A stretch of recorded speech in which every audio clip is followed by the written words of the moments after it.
Hello, this is the first video of a series I am making about designing custom quadcopters.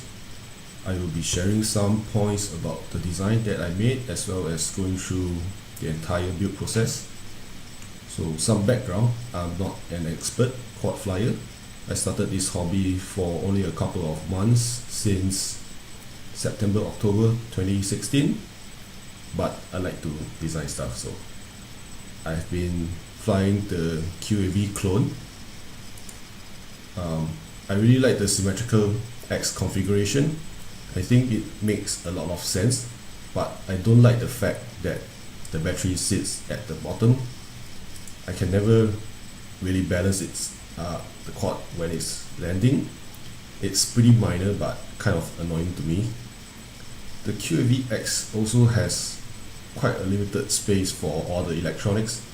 It's a little bit difficult for me, at least for my case, to mount things like the VTX. So this is my design.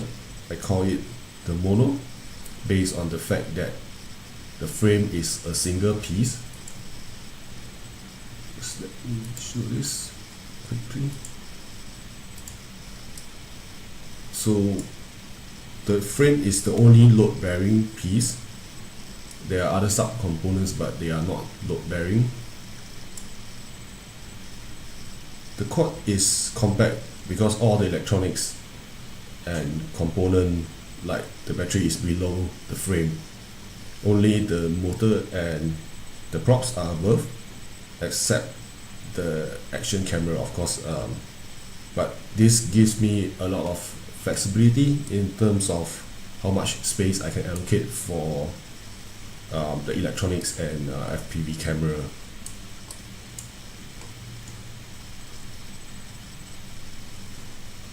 So another different thing that I'm making with this design is the way I want to mount the batteries. So saddle packs are pretty common in RC cars, but I've not seen it in quadcopters. I want to sort of mount the batteries at the two sides. I'm thinking that this will make the center of gravity as tight as possible. Again, I'm not sure if there's any actual advantage, but it looks kind of cool in my opinion. And here it is, the finished parts. Big props to Robert Wheeler, who did a great job cutting the frame. I'll definitely recommend him to anyone who wants to cut their own custom frame. Link in the description. The carbon fiber itself is 4mm. The 3D printed parts are made of TPU. I've done a lot of 3D printing, but this is the first time I've handled TPU. It's definitely quite an interesting material. A lot more flexible than I had expected.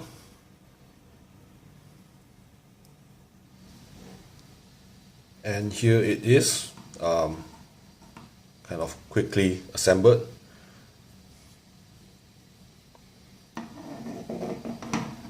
can see that the TPU is a lot more rigid after assembly.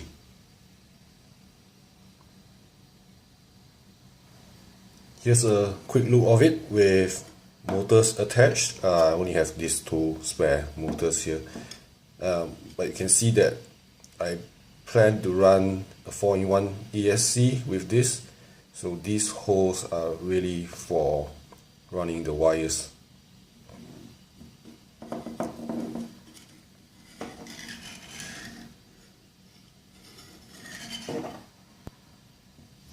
So this is how it should look like with the batteries mounted. Sorry, I don't have any matching batteries now, but I think you get the idea.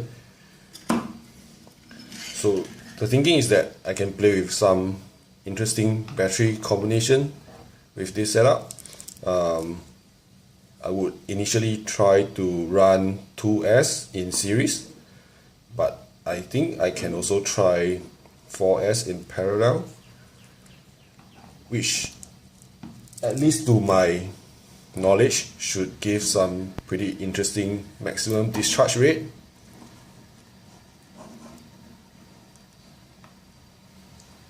Last but not least, a quick measure of the weight of the bare frame.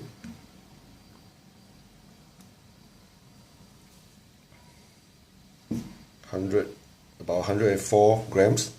Not exactly the lightest, I guess. But I'm currently waiting for some parts, so hopefully I'll be able to start the proper build in the next video. Please subscribe if you are interested in following the build, and thanks for watching.